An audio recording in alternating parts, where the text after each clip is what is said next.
सच्चाई सच छुपने नहीं देंगे। नमस्कार, आदाब, अस्सलाम वालेकुम।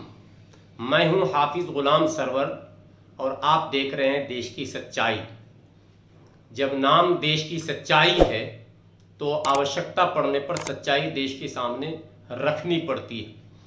पिछले एक महीने से एक व्यक्ति है जो पटना में कोचिंग सेंटर चलाता है और नाम तो अब मुअम्मा बन चुका है, लेकिन प्रसिद्धि मिली है खान सर के नाम से।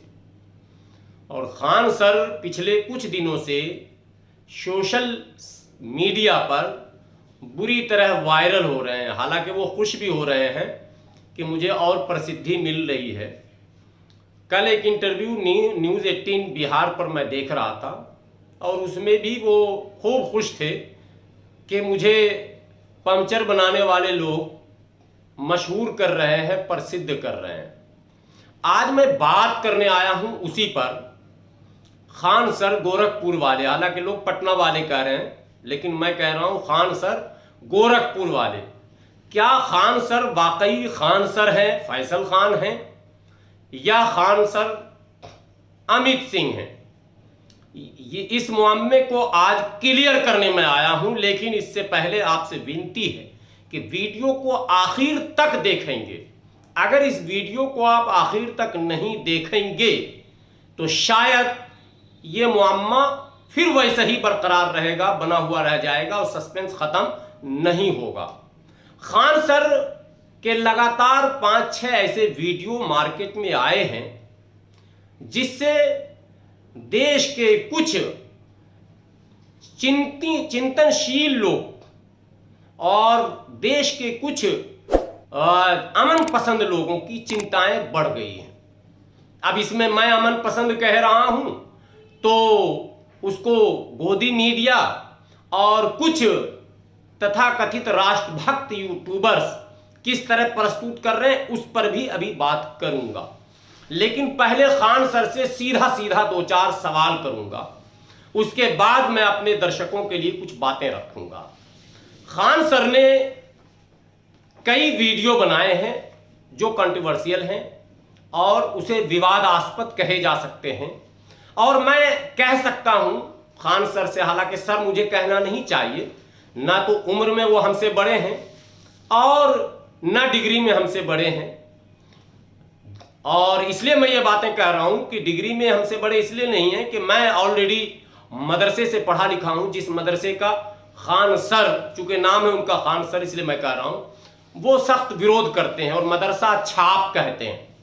कई वीडियो में उन्होंने मदरसा छाप कहा। कुछ एक वीडियो ऐसे भी आए जिसमें उन्होंने पंचर छाप कहा। किसको कहा ये सब सारे भारत के लोग समझ रहे हैं, आप भी समझ रहे हैं। मैं आज उसी पर बात करूंगा और बिंदुवार खान सर को जवाब दूंगा और खान सर के जवाब की प्रतीक्षा भी करूंगा। और वो जो बार बार कहते हैं मैं शिक्षक हूं, तो किस विषय के वो शिक्षक हैं और उस विषय का कितना ज्ञान है, कितने वो निपुण हैं उसमें और कितना वो डूबे हैं, इस पर भी विस्तार से बात करूंगा। क्योंकि उन्होंने इतिहास और भूगोल दो पर बहुत ज्यादा बातें की हैं। इतिहास और भूगोल पर बहुत ज्यादा बातें की हैं, इसलिए मैं भी इतिहास और भूगोल को ही केंद्र में रखकर आज बात करना चाहूंगा। सबसे पहले मदरसा छाप पर बात हो जाए।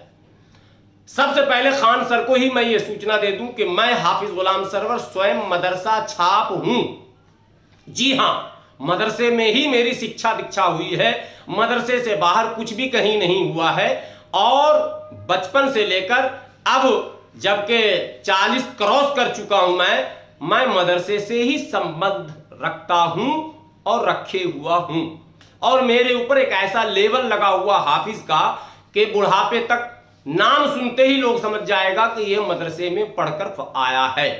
तो मदरसा छाप मैं हूं। ठीक, अब आप आइए भूगोल और इतिहास। मदरसा छाप और कौन कौन थे? अगर स्वतंत्रता पूर्व मैं कोई बात करना नहीं चाहता हूं, स्वतंत्रता से पहले स्वतंत्र भारत, जिस भारत को खान सर हिंदुस्तान कहते हैं, जबकि संवैधानिक शब्द भारत है और भारत मां की जय के नारे लगाते भी हैं, लेकिन कहते हिंदुस्तान है। इनका ये दोहरा चेहरा भी आप जरा नजर में रखेंगे। ये जब बात करेंगे तो अक्सर हिंदुस्तान शब्द का प्रयोग करते हैं और फिर भारत मां की जय कह देते हैं। तो जब भारत मां की जय कहना है तो हिंदुस्तान फिर कहां से आ गया बीच में?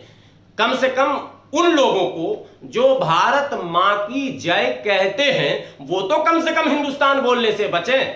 ये एक सवाल हो गया। चलिए आगे बढ़ता हूं मैं।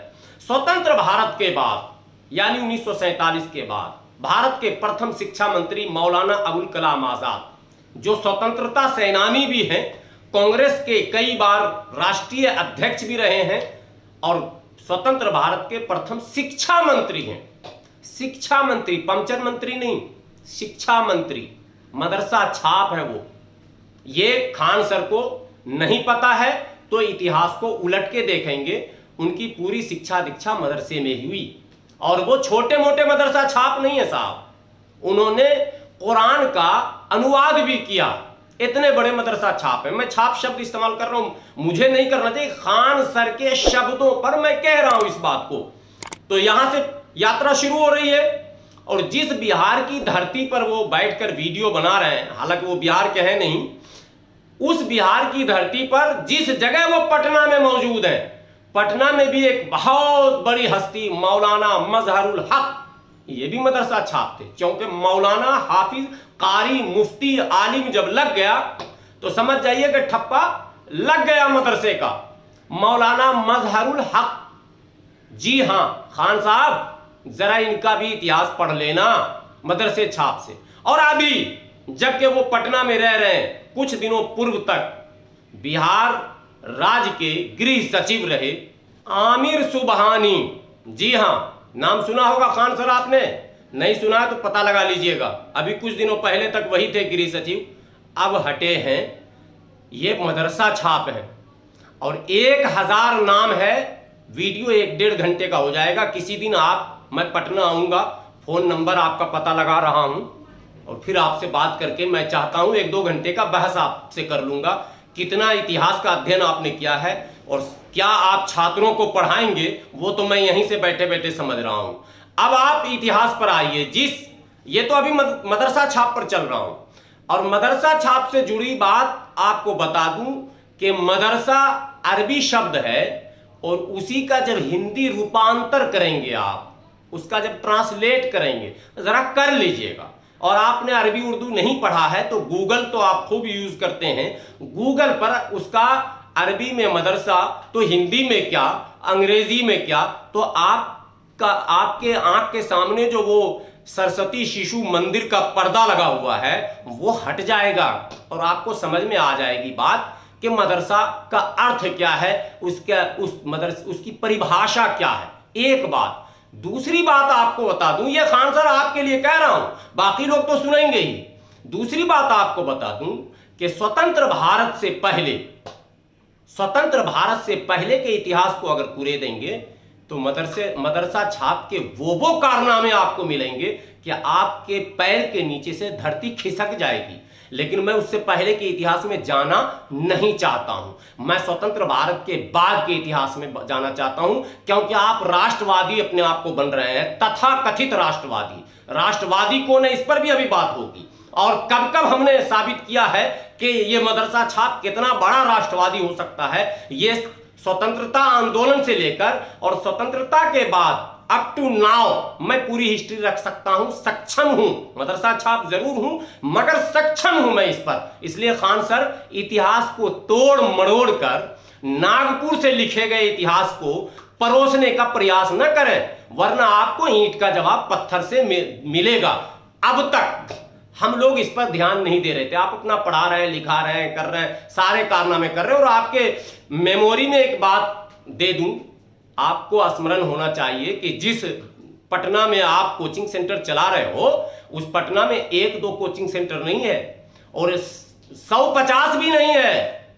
जहां तक मुझे ज्ञान है कम से कम 1000+ बड़े कोचिंग सेंटर हैं जिनका नाम चलता है, जो IAS, IPS, IRS, IFS जैसी डिग्रियां और आईआईटी, जेई, इस तरह की तमाम वो डिग्रियां जिसकी चाहत छात्र रखते हैं, वो डिग्रियां दिलवा रहे हैं। मतलब अपने छात्रों को पढ़ाकर उसमें वो सफल करवा रहे हैं। आपके कोचिंग सेंटर से कितने छात्र निकले और क्या क्या बने, इसकी सूची तो आपने अब तक प्रस्तुत की नहीं, और मैं समझता हूं अब प्रस्तुत भी नहीं कर सकते हैं। आपके शब्दों से पता चल गया कि आप टाइम पास टीचर हैं। तो टाइम पास टीचर ये काम कभी नहीं कर पाएगा। ठीक है, एक बात। दूसरी बात है कि वो इस तरह के कोचिंग सेंटर पर इतना भी नाज नहीं करना चाहिए। एक शब्द आपने कहा था, उसका भी जवाब दे रहा हूं। आपने अपने वीडियो में कहा कि मैं जब पटना आया था और कोचिंग सेंटर के लिए जगह लेने मैं गया था, तो मैंने एक व्यक्ति का मकान किराए पर लिया, और जब उसको आधार कार्ड की कॉपी दी तो उसने देखा कि ये मुसलमान है, तो उसने कमरा देने से मना कर दिया। मैं दर्शकों को वो वीडियो दिखाता हूं। हम आपको अपनी बात बताते हैं कि जब हम पटना आए, सोचे कि अब कोचिंग स्टार्ट करेंगे, यहाँ से पढ़ाएंगे। हमने यही सोचा था कि कोई भी लड़का पैसे की कमी से हमारे यहाँ से नहीं लौट सकता। आज भी हम आपको कहते हैं, आपको भी पता होगा जो पटना में क्लास करते होंगे, कि पैसे के प्रॉब्लम से तो कभी कोई लड़का हमारे यहाँ से गया ही नहीं। लेकिन फिर भी हम आपको अभी भी कहते हैं कि आप कोई भी ऐसा लड़का नहीं है जो पैसे के प्रॉब्लम से हमारी क्लास से बाहर गया हो। लेकिन जब हम स्टार्ट किए थे ना, तो हम पटना में, मेरा शुरू में कोई मकान वगैरह नहीं था, तो हम रूम लेने के लिए गए थे, फ्लैट लेने के लिए। तो हम फ्लैट गए, हम नॉर्मली एक फ्लैट था, ये नहीं था, मैं एक चीज आपको समझने के लिए बना दिया। तो वहाँ गए ना, तो उनको हमने बता दिया कि भैया हाँ इतना रेंट है। तो कहे ठीक है, सामान वगैरह रख लीजिए। उन्होंने कहा कि आप आधार कार्ड दे दीजिएगा। हम कहे ठीक है, हम आपको प्रिंट करके दे देंगे। पूरे सामान वगैरह रख दिए। जब हम उनको आधार कार्ड अपना दिए ना, तो उन्होंने देख लिया कि ये तो मुस्लिम है। वो कहे कि आप अभी मेरा मकान खाली कर दीजिए, हम मुस्लिम को नहीं देते हैं। मेरा इतना, हम उस दिन फ्रस्ट्रेट हुए थे ना, जिसका कोई हद नहीं। मतलब कितना बुरा लगेगा ना किसी को केवल नाम के आधार पर हटा देना। फिर हमको अजीब लगा था, ये क्या कर रहे हैं यार, ये 21वीं सदी में ऐसी मानसिकता से कैसे काम चलेगा आप लोग का। फिर क्या करेंगे, उनके आगे तो हम लोग जीत नहीं सकते। फिर पूरा सामान ले। देख लिया उस वीडियो को आपने? ये खान सर के शब्द हैं, हमारे नहीं हैं। अब बताओ खान सर, पूरे भारत में एक वीडियो ऐसा दिखाओ कि मुसलमान के घर में नॉन मुस्लिम किराए का मकान लेने जाए और वो इस आधार पर मकान किराए पर ना दे कि वो नॉन मुस्लिम है। एक वीडियो दिखा दो तो मैं मानूं कि राष्ट्रवादी हो आप। लेकिन आपको इस बात का तब भी एहसास नहीं हुआ कि नफरत करने वाले लोग किधर हैं, कहां ये नफरत की सोच फैलाई जा रही है। राष्ट्रवाद की आड़ में नफरत, और तथा कथित राष्ट्रवादी लोग अपने आप को जो है जबरन पंचर छाप पर हावी होना चाहते हैं। आपकी इस मने जो आपने गलत हिम्मत दिखाया, आज मैं इसका पूरा जवाब देने जा रहा हूं। एक तो आपको बता दिया कि ये आप प्रस्तुत नहीं कर सकते हो, ये चैलेंज आपको दिया, ये बॉल आपके हाथ में है। आप एक वीडियो, ये आपका वीडियो है, आपने स्वयं कहा है कि मुझे कमरा इसलिए नहीं दिया गया कि मैं मुसलमान था। किसने नहीं दिया? नॉन मुस्लिम ने नहीं दिया। तो एक नॉन मुस्लिम को मुस्लिम ने नहीं दिया कमरा, सिर्फ इसलिए कि वो नॉन मुस्लिम है, हिंदू, सिख, ईसाई, जैन, पारसी, कुछ भी है। वो वीडियो आप दिखाओ, तब समझेंगे कि पंचर छाप लोग जो है वो राष्ट्रवादी नहीं है या प्यार के दुश्मन है, मोहब्बत के दुश्मन है। अगर वो वीडियो आपने प्रस्तुत नहीं किया तो आपको फिर कहना पड़ेगा कि ये मुसलमान राष्ट्रवादी भी हैं और प्यार भी करते हैं लोगों से, ये नफरत नहीं करते हैं। नफरत तो वहां सिखाया जा रहा जहां धर्म के नाम पर कमरे भी नहीं दिए जा रहे हैं किराए के। चलिए एक बात, दूसरा आपका एक वीडियो आया, अभी पहले देश की बात कर रहा हूं, आपको ले जाऊंगा फिलिस्तीन भी। बहुत ज्यादा आपने तोड़ मड़ोड़ के जो इतिहास बताया है, भूगोल और इतिहास दोनों, मदरसे छाप को भी ज्ञान है, घबराने की जरूरत नहीं है। आपको तमाम ले जाऊंगा, अभी आपकी बिरादरी तक पहुंचाऊंगा। अभी जरा वीडियो को आखिरी तक जरूर देखना। आप मैं दर्शकों से बार बार कह रहा हूं, खान सर तो देखेंगे ही, वो उनको तो 3-4 बार देखना पड़ जाएगा। अब आपने मदरसे छाप की बात कर ली, जवाब आपको मैंने दे दिया। अगर आपके पास कुछ इसका जवाब होगा बेहतर तो आप बता देना, ठीक है? मैं अंतरराष्ट्रीय बात नहीं कर रहा हूं, मुंह तोड़ जवाब दूंगा। अंतरराष्ट्रीय स्तर पर अगर वार्ता करोगे आप तो मुंह तोड़, उस तो जवाब का फिर जवाब कहीं से आपका उस्ताद भी नहीं ला पाएगा, ये बता देता हूं खान सर। सिर्फ अभी भारत की बात कर रहा हूं, वो भारत जो 1947 के बाद जिस भारत में मैं रह रहा हूं। अखंड भारत की भी बात अभी नहीं हो रही है, अभी इस भारत की, मौजूदा भारत की बात हो रही है। जहां नफरतों का सौदागर कौन है, नफरत फैला कौन रहा है, नफरत बांट कौन रहा है और नफरत परोस कौन रहा है, पहले ये साबित करना है आपको। ठीक है, एक जगह आपने पढ़ाते हुए कहा कि राम जहाज उड़ाता, राम जहाज उड़ाता और अब्दुल जहाज उड़ाता, मतलब बम ब्लास्ट करता। स्वतंत्र भारत में 1947 से लेकर 2022 तक आप बताओ कि अब्दुल ने भारत के किस जहाज को उड़ाया, यानी बम ब्लास्ट। जो आपने कहा, मैंने नहीं, आपने कहा, बच्चों को पढ़ाते समय आपने ये शब्द कहा, कहां पर उड़ाया, जरा ये बात भी बता दो कि भारत के जहाज को भारत के मुसलमान ने उड़ाया। 500 ऐसे व्यक्तियों का नाम मैं दूंगा, 500, और मैं आपको फिर चैलेंज कर रहा हूं कि आप मुझे बुलाओ पटना, मैं पटना आऊंगा। 500 ऐसे तथा कथित राष्ट्र भक्तों का नाम दूंगा जिसने आईएसआई की मदद की, जिसने देश के सैनिकों की खबर बाहर बेची, जिसने मतलब जो गुप्त चीजें हैं जो राष्ट्र के लिए जरूरी है उसका गुप्त होना, उसको विदेश यानी दुश्मन देशों में साझा किया, और कई और राष्ट्र विरोधी गतिविधियों में 500 नहीं 500 नामों की सूची है मेरे पास, जो मिश्रा, दुबे, चौबे, मैं फिर जुबान खुल जाता, मैं खोलना नहीं चाहता हूं। नॉन मुस्लिम के नाम मैं दूंगा, मैं सिंपल सी भाषा में आपको बता देता हूं, नॉन मुस्लिम के नाम जो भारत विरोधी गतिविधियों में लिप्त पाए गए हैं, ऐसे 500 व्यक्तियों के नाम मैं दूंगा। उस 500 में अगर एक दो कहीं पंक्चर छाप में मिल जाए तो फिर ये मत कहना कि ये राष्ट्र विरोधी है, क्योंकि फिर संतुलन बन गया। तो ये विषय तो आपको टच नहीं करना चाहिए था। अब आपको ये वीडियो दिखाना ही होगा कि स्वतंत्र भारत में भारत का मुसलमान यानी अब्दुल, या आपने शब्द इस्तेमाल किया है, जहाज को कब उड़ाया और जहाज को उड़ाया, ये तो मैं साबित कर दूंगा। चलिए आगे बढ़ते हैं।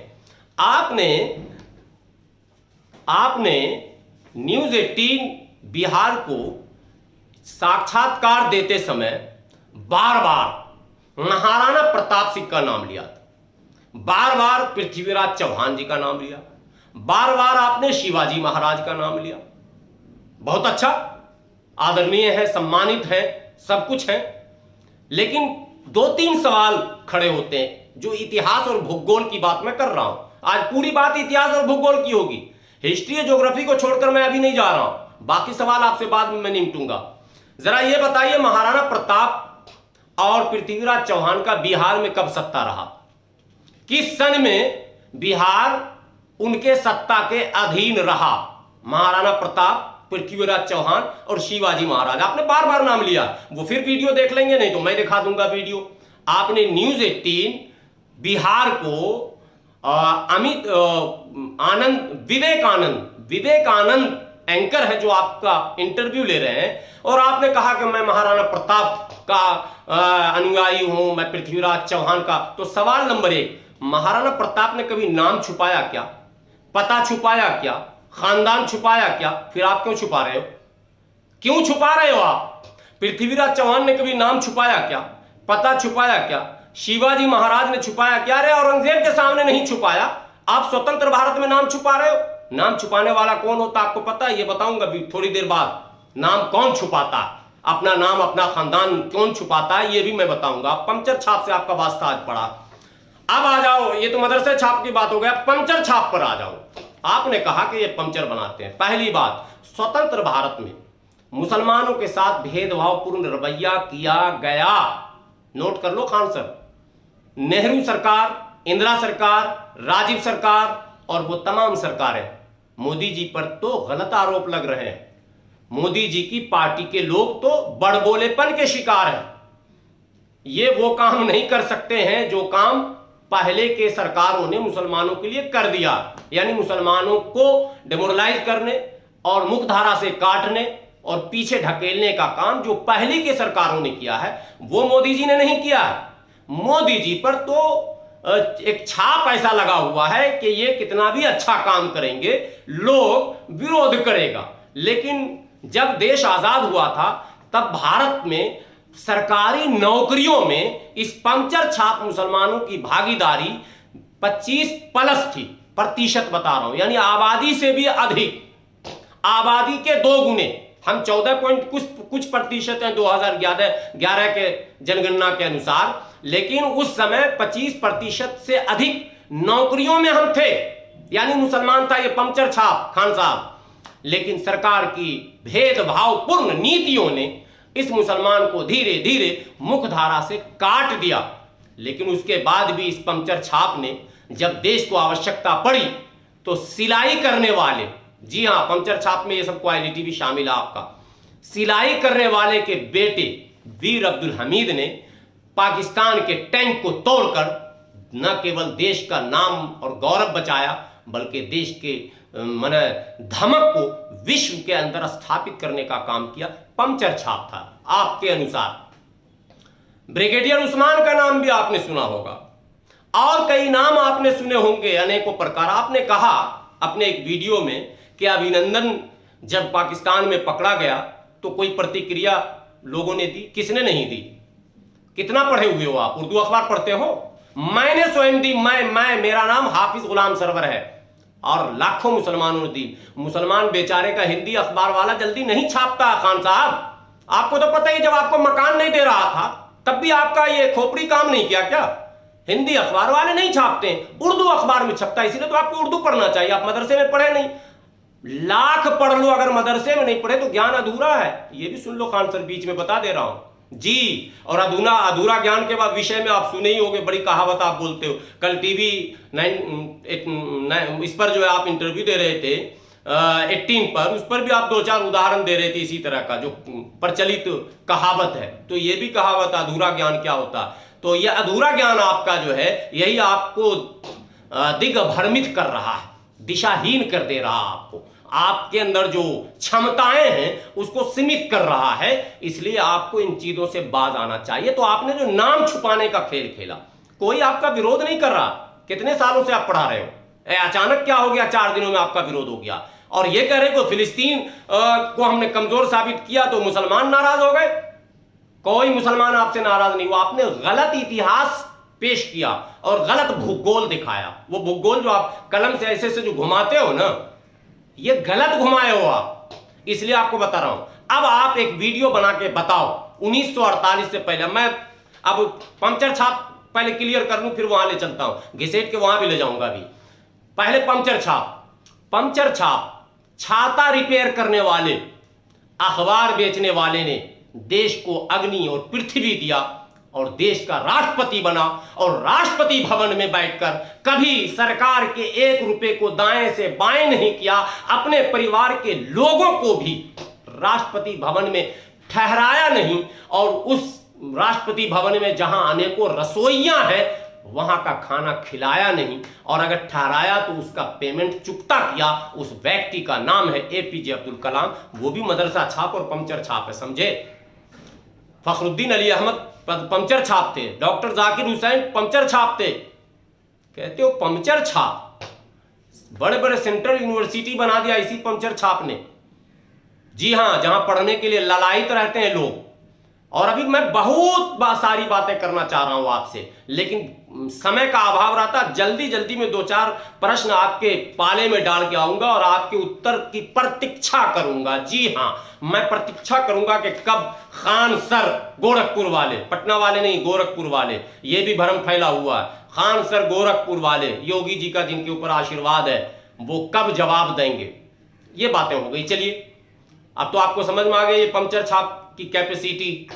कोई ऐसा पद नहीं है, रोकने के बाद जबरन ताकत से सरकार रोक रही है, इसको बढ़ने नहीं देंगे। उसके बावजूद भी अगर हम 2-4% कहीं हैं तो यह हमारी काबिलियत है, हमारी मेहनत है, हमारा संस्कार है, और हमारी राष्ट्रभक्ति है, हमारी देशभक्ति है कि हम यहां पहुंच रहे हैं। तमाम तर दीवारें लगी हुई हैं रोकने के लिए, उसके बावजूद भी अगर पहुंच रहे हैं तो यह बहुत बड़ी बात है खान सर। अब मैं आपको एक बात और कह के तब आगे बढ़ूंगा, फिर आपको फिलिस्तीन इजराइल ले जाऊंगा समुद्र पार। क्या आपने महाराणा प्रताप का नाम बताया, पृथ्वीराज चौहान का नाम बताया, शिवाजी महाराज का नाम बताया, और बड़े गर्व से बताया, और बताना भी चाहिए, गर्व के लायक नाम भी है। लेकिन आप खान हैं, और जिस क्षण में पृथ्वीराज चौहान और क्या कहते हैं महाराणा प्रताप का नाम बताया जाता। महाराणा प्रताप 1572 से 1597 तक रहे हैं। पृथ्वीराज चौहान उससे पहले थे, 1178 से 1192 तक रहे। इस पीरियड में ही, यानी वो जो 1572 और 97 का पीरियड है, लगभग इसी पीरियड के आसपास की बात है। आपको पता होना चाहिए कि 1540 से 1545 तक शेर शाह सूरी, नाम क्या था ये पता है कि नहीं आपको? नहीं पता था। नाम फरीद खान। आप कैसे खान हो खान साहब? अपने पूर्वजों का नाम लेने में डरते हो और कहते हो कि मैं महाराणा प्रताप का आदमी हूं। नाम बताने में डरते हो, कहते हो मैं महाराणा प्रताप मेरे लिए आइडियल है, मेरे लिए जो है आइडियल पृथ्वीराज चौहान है। बिल्कुल गलत, बिल्कुल फॉल्स, झूठ, धोखा। जिसका आइडियल महाराणा प्रताप होगा वो नाम बताने से डरेगा, वो अपने बाप का नाम, अपने खानदान का नाम और अपने गांव का नाम बताने से डरेगा। मेरा नाम लिखो हाफिज गुलाम सरवर, गिराम पोस्ट मुजफ्फरा, जिला बेगूसराय। और आज नहीं बता रहा हूं, ये 15 साल से लोग जान रहे हैं कि मेरा घर कहां, और मैं पब्लिक डोमेन में हूं, 2005 से हूं। और जिस न्यूज 18 पर आप अभी पहुंचकर अपने आप को समझ रहे हो कि हम खलीफा बन गए, उस न्यूज 18 पर 4 साल पहले से मैं चिल्ला रहा हूं। और मोदी जी के समर्थन में जो बोलकर आप सोचते हो कि मैं राष्ट्रवादी बन जाऊंगा, तो आप गूगल सर्च कर लेना, आप यूट्यूब पर देख लेना हाफिज गुलाम सरवर लिखकर। मोदी जी के समर्थन में हमसे अच्छा आप नहीं बोल सकते हो। और मेरे कई करोड़ वीडियो लोग देखा करते थे। लेकिन to the point, Modi ji के अच्छे काम की तारीफ करनी है और किसी के भी अच्छे काम की तारीफ करनी है। ये हमारे संस्कार ने हमें बताया, ये हमारे धर्म ने हमें बताया, ये पंचर छाप फैमिली ने हमें बताया, हमारे पूर्वज ने बताया। अच्छे कामों की तारीफ और गलत कामों पर एतराज। जो राष्ट्र हित में काम नहीं है उसका विरोध किया जाएगा, और जो राष्ट्र हित में, समाज हित में, देश हित में, जनहित में है उसकी तारीफ और उसकी प्रशंसा। यह है एक स्वच्छ छवि के लोगों का काम। और शिक्षक को तो यह काम करना ही चाहिए। और जो एक बात और चलते चलते बता दूं, भूल जाऊंगा, जो बार बार आप कर रहे हो, हमारे यहाँ छात्र सारे हैं, हिंदू भी हैं, मुसलमान भी हैं। पटना का कौन सा ऐसा कोचिंग सेंटर है जहां कोचिंग सेंटर चलाने वाला हिंदू हो और वहां छात्र मुस्लिम ना हो, और वहां से सफल होकर ना निकला हो? तो उनको क्या कहोगे बताओ जरा। सारा मतलब अपने आप को मैं फ्री में पढ़ा रहा हूं, तो ठेला वाले को पढ़ा रहा हूं, तो मिर्ची वाले को पढ़ा रहा हूं, तो होटल वाले को पढ़ा रहा हूं। अगर जांच पीछे लग जाए तो सब सच्चाई सामने आ जाएगी। इसलिए उतना ही बोलना चाहिए जितना उतना ही फेंकिए जितना लोग लपेट सके, उससे ज्यादा फेंकना अच्छा नहीं लगता। और आज के युग में कौन किसको पढ़ा रहा और कितने पैसे ले रहा, यह जानना कोई बहुत कठिन काम नहीं होता। ये तो 2 मिनट का काम होता है, और 2 ही मिनट में पोल भी खुल जाएगा। जैसे आपके सारे वीडियो आ रहे हैं मार्केट में, आप खुद अपने बातों में खुद फंसते चले जा रहे हो, इसलिए बोलना कम करो, ठीक है। एक बात। दूसरी बात कि ये सारी जो बातें हो रही हैं बकवास की तरह, जिससे धार्मिक भावनाएं आहत नहीं हो रही, बल्कि संदेह गहराता जा रहा है कि एक शिक्षक की भूमिका समाज में क्या होनी चाहिए। क्या शिक्षक धर्म विशेष या व्यक्ति विशेष को टारगेट करेगा? शिक्षक अपने छात्रों के बीच यह कहेगा कि राम हवाई जहाज उड़ाता है और अब्दुल हवाई जहाज को नष्ट करता है? यह शिक्षक के गरिमा के अनुकूल है? कदापि नहीं, कतई नहीं। ये बिल्कुल माने गुरु परंपरा के विपरीत है। ये बिल्कुल गुरु परंपरा को ये कलंकित करने वाले शब्द हैं जो काम आप कर रहे हो। इसलिए गुरु कैसे हो आप? आपको अभी गुरु की आवश्यकता स्वयं है। आप स्वयं एक गुरु पहले तलाशो जो आपको संस्कारी बना सके। आप नाम बताने से डरते हो और कहते हो पंचर छाप को नहीं बताऊंगा, डीएम आएगा तब बताऊंगा, डीएम आएगा तब बताऊंगा। अरे साहब, डीएम सीएम सब ये पंचर छाप बन चुका, सिर्फ पीएम नहीं बना, ठीक है। सारे पद को सुशोभित कर चुका है। अगर नाम किसी से पूछ लिया, किस गुरु ने आपको बताया कि अगर कोई शिष्य नाम पूछ ले तो उसको हम मतलब नचाते रहे साल भर? नहीं, मेरा नाम अमित सिंह है, मुझे लोग प्यार से फला कहते हैं, मुझे लोग प्यार से चिला कहते हैं, मेरा नाम तो फैसल खान है। ये क्या है? मतलब क्या है ये बताइए। शिष्य अगर प्रश्न करता है तो संतोषजनक उत्तर मिलना चाहिए उसे, और यदि संतोषजनक उत्तर से कन्नी काटते हैं आप तो माना जाएगा कि आप संदिग्ध हैं। संदिग्ध शब्द है हिंदी में, समझ लो आप, डाउटफुल आप हैं।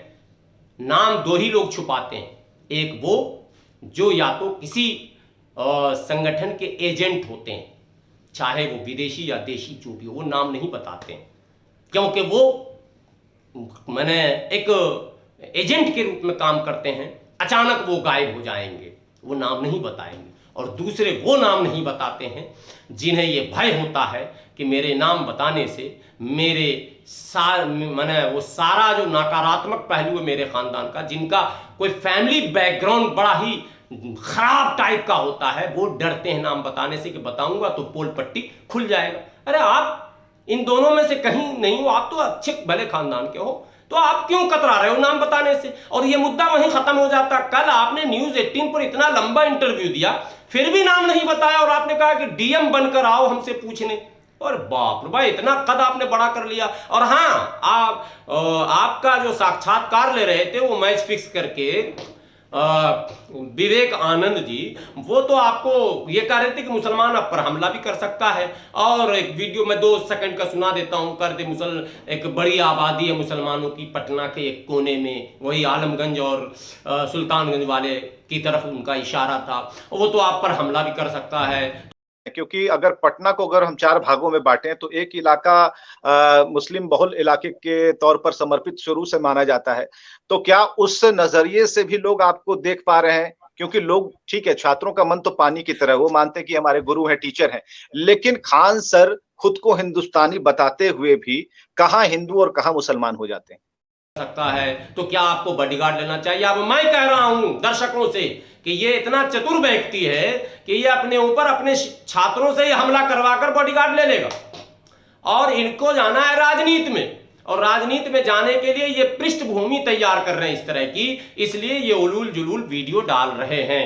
अब आप आइए जिस बच्चे की वीडियो पर मैं, और बहुत सारी बातें करनी थी हमें, लेकिन इतना मैंने दर्शकों को बता दिया कि इन्हें शेर शाह सूरी नहीं चाहिए, इन्हें इस्लाम शाह सूरी नहीं चाहिए, इन्हें फरीद खान जलाल खान का इतिहास नहीं पता, इन्हें सिर्फ पृथ्वीराज चौहान पता है, जिनका शासन सत्ता बिहार में नहीं था। और जहां ये खड़े हैं, जहां से ये वीडियो बनाकर बोल रहे हैं, वहां जिनका सत्ता और शासन था और हिस्टोरिकल था, जिसमें कहीं कोई दाग नहीं है, कोई कंट्रोवर्सी नहीं है, जिसने अनेकों आविष्कार कर दिए, जिसने समाज को बहुत कुछ दिया, उसका नाम ये लेने की हिम्मत नहीं जुटाते, और जो कि खान भी है। अगर ये भी खान है तो कम से कम अपने पूर्वजों का भी नाम ले लेते। साहब क्या बात कर रहे हो, अजीब सी बात। आपकी एक एक बातों पर आश्चर्य लग रहा कि हो क्या गया आपको, आप हो कौन?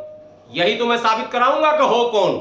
अगर आप खान होते तो अपने पूर्वजों का नाम जरूर लेते, जो कि आपने नहीं लिया। ठीक है, आगे बढ़ता हूं।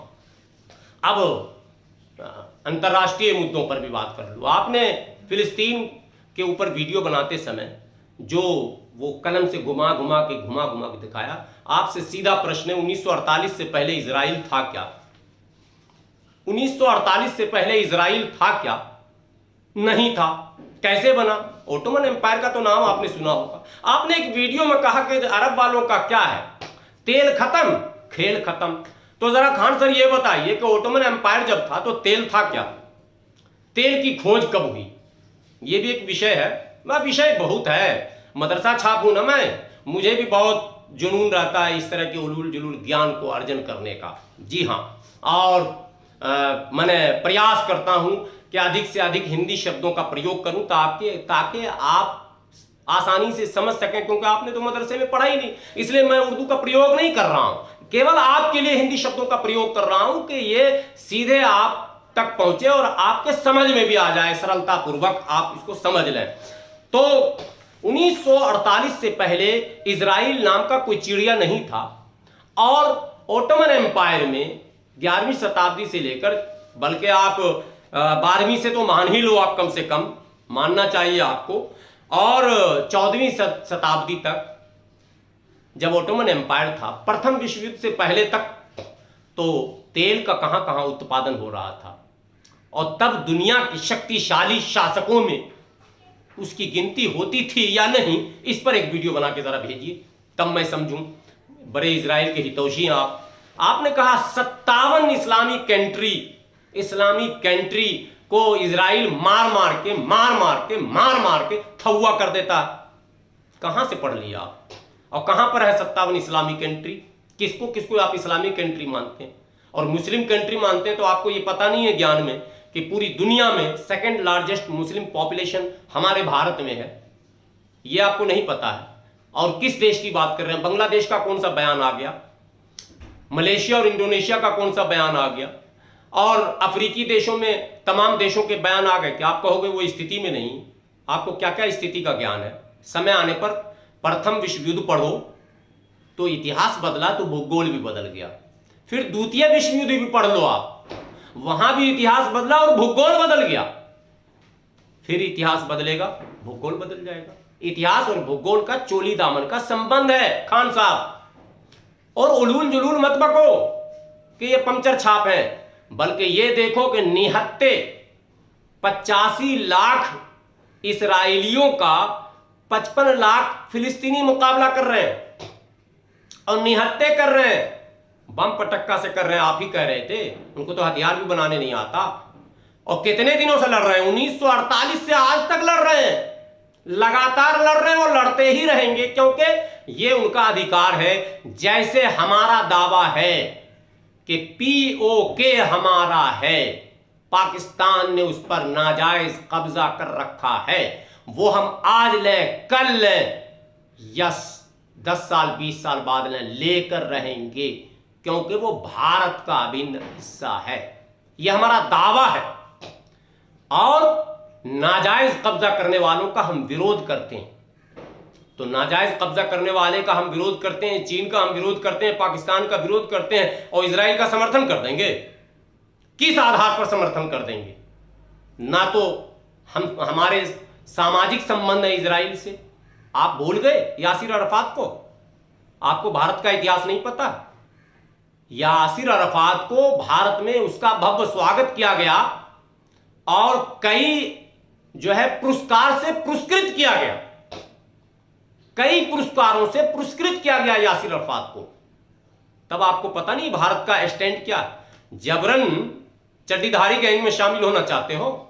भारत की अपनी स्पष्ट नीति है, विदेश नीति, और उस विदेश नीति का यह खुला ऐलान है कि फिलिस्तीन विक्टिम है, मजलूम है, उसका शोषण हो रहा है, इसलिए फिलिस्तीन का साथ दिया जाना चाहिए। और एक बात और, चलते चलते कश्मीर मुद्दे पर जरा सा ज्ञान बढ़ा लीजिए। आप आज आपका पाला पड़ा है तो ज्ञान बढ़ा लीजिए। कश्मीर मुद्दे पर विश्व मंच पर, जिसे आप यूएनओ कहते हो, विश्व मंच पर जब भी पाकिस्तान और भारत की भिड़ंत हुई है तो मुस्लिम देशों ने, उसी मुस्लिम देश की बात कर रहा हूं जिसकी बात आप कर रहे थे, जिसको आप 57 कर रहे थे, उसकी बात कर रहा हूं खान सर। अधिकांश मुस्लिम देशों ने भारत के पक्ष में मतदान किया है। इतिहास निकाल कर देख लेना, कहां एक हो गए? अरे फिलिस्तीन में केवल मुस्लिम देश एक नहीं होंगे। जो एक नहीं होता है वो गलत होता है। इसका मतलब वो जालिम के साथ खड़ा होता है जो इजराइल के साथ खड़ा होता है। इतना सिंपल से हिस्ट्री को आप नहीं समझ रहे हो और लंबे लंबे वीडियो बनाते चले जा रहे हो।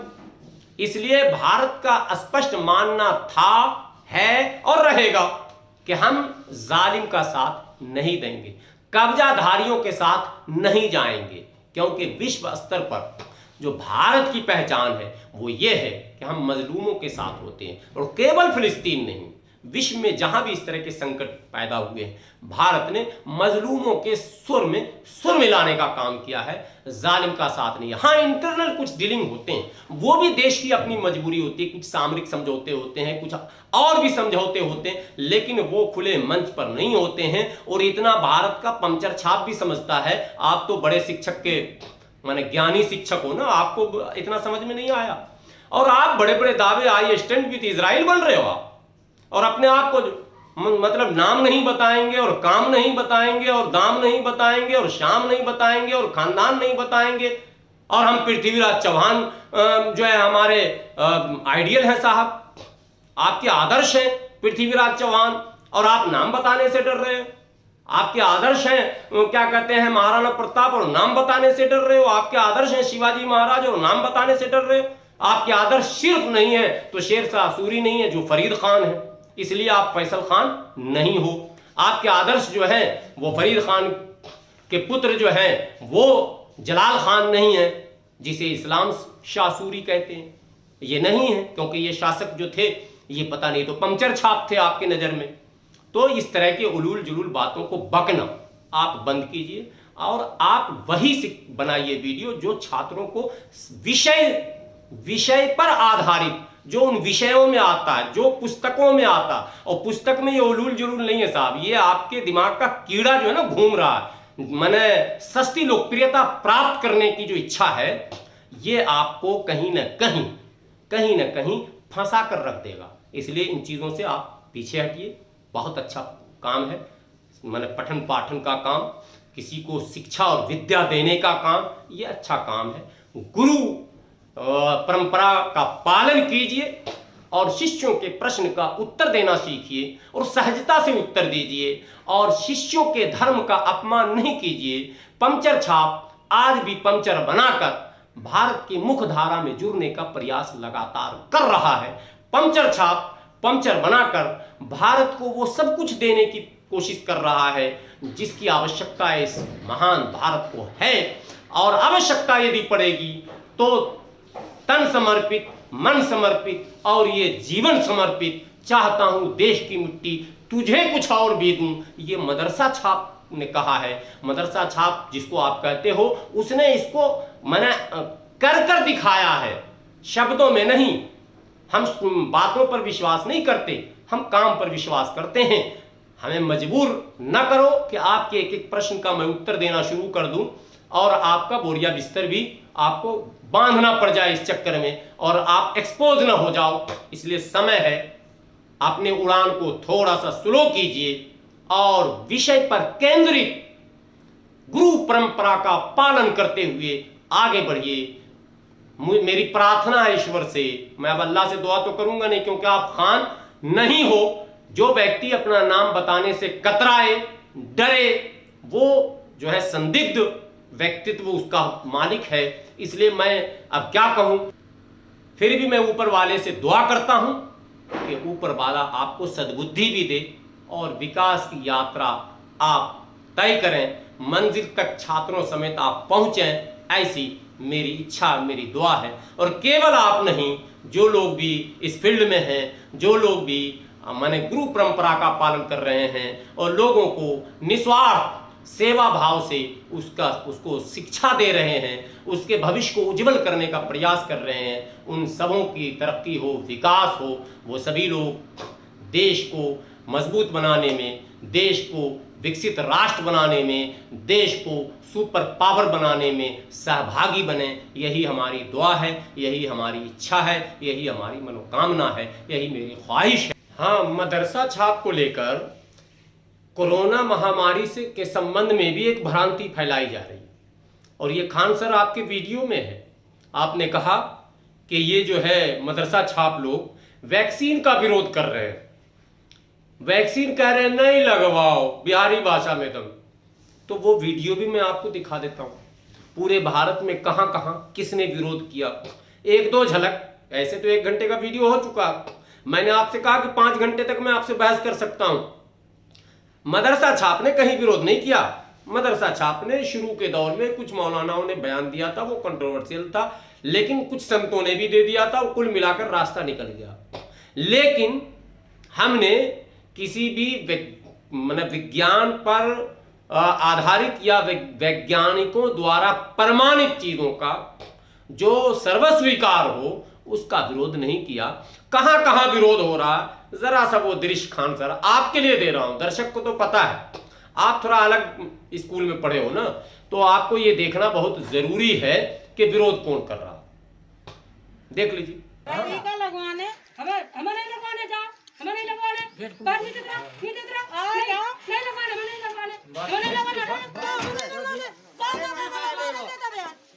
नहीं, खाली जांच करना है आपको। ढंग से दवाई और सीधे मरवा दिया कि जहर के सुई लगवाएगा, काती को मरिया का कोरोना में सूजी नहीं लगना, केवल जांच करना है बस। हमें कुछ नहीं करवा महाराज जाओ।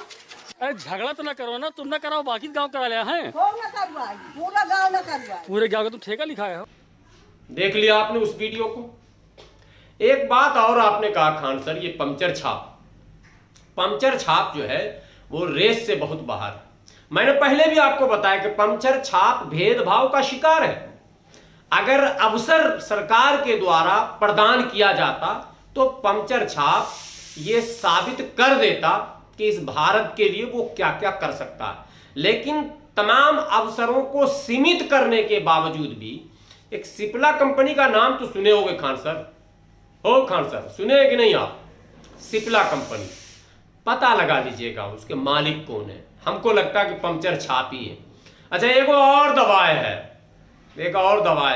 पेट और गुरगुराता होगा, लीवर और कमजोर होता हो तो ली 52 तो खाते होंगे, नहीं खाए होंगे, ऊपर वाला न करे कोई खाए जल्दी, दवा क्यों कोई खाए, लेकिन खाते हैं बीमार लोग। जरा वो हिमालय कंपनी का है, पता लगा लीजिएगा, उसका भी मालिक कोई पंचरे छाप है हमको लगता है। आप पता लगा लीजिएगा, हमें नहीं लगाना। हमें पता है कि विपरीत परिस्थितियों में भी ये पंचर छाप पूर्णतः संघर्ष कर देश की सेवा में निरंतर लगातार विदाउट एनी गैप कंटिन्यू लगा हुआ है। पंचर छाप, मदरसा छाप, सब।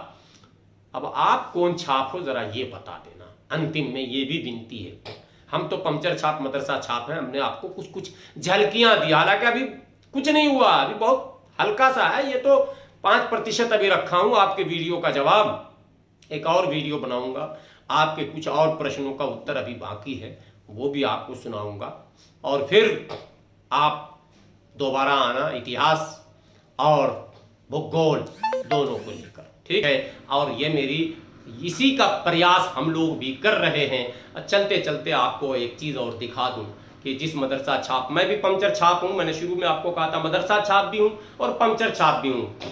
मेरा गांव बेगूसराय जिला में मुजफ्फरा है, जहां जाकर आप पता लगा लेना। मेरे पड़ोस में ही मुखिया है मोहम्मद मेराज आलम, जो बिल्कुल पड़ोसी भी है, रिश्ते में भतीजा भी लग जाएगा।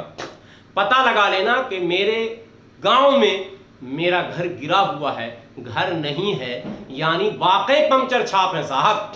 लेकिन 5 लाख से अधिक रुपए की कीमत का किताब, अभी मैं अध्ययन कक्ष में नहीं हूं, वरना मैं आपको दिखाता, लेकिन जहां पर मैं हूं वहां पर आपको दिखाता हूं कि कितने किताब फिर भी मैं रखे रहता हूं। तो मदरसा छाप को इतने हल्के में लेने की कोशिश दोबारा आप नहीं करना। इस विनती के साथ विदा होता हूं। जरा दिखा देता हूं कितने पुस्तक मैं रखता हूं और किस तरह से अध्ययन करता हूं। ये छोटा सा लैपटॉप है जिससे बच्चे पढ़ते हैं। ये देख लो साहब, पुस्तकों का ढेर नीचे से ऊपर तक, ठीक है, पुस्तकों का ढेर यहाँ तक देख लिए। अब इसमें देखो, लोग खजाने में पैसा रखते हैं, हम खजाने में पैसा नहीं रखते। देखो वहाँ भी पुस्तक ही पुस्तक, ठीक है, कितने मोटे मोटे पुस्तक हैं वो भी देख लो। हिंदी, उर्दू, अंग्रेज़ी सब देख लो, हिस्ट्री, ज्योग्राफी सब देख लो। सिर्फ साइंस का मैं ज्ञानी नहीं हूँ और साइंस से बचपन से मैं दूर रहा, इसलिए साइंस के विषय पर कभी मैं बात भी नहीं करता हूँ। तो ये पंचर छाप मदरसा छाप का छोटा सा उदाहरण है। किसी दिन अवसर मिलेगा तो मैं अपने कार्यालय पर भी दिखा दूंगा कि कितनी मेरे पास किताबें हैं। और आ जाओ दिल्ली कभी घूमने खान सर, तो आपको जो आवश्यकता हो जिन किताबों की, आप बड़े मुफ्त की बात कर रहे हो, तो मैं भी आपको कुछ मुफ्त में किताब जो है भेंट कर दूंगा ताकि आपका ज्ञान वर्धन हो जाए। बस शुक्रिया।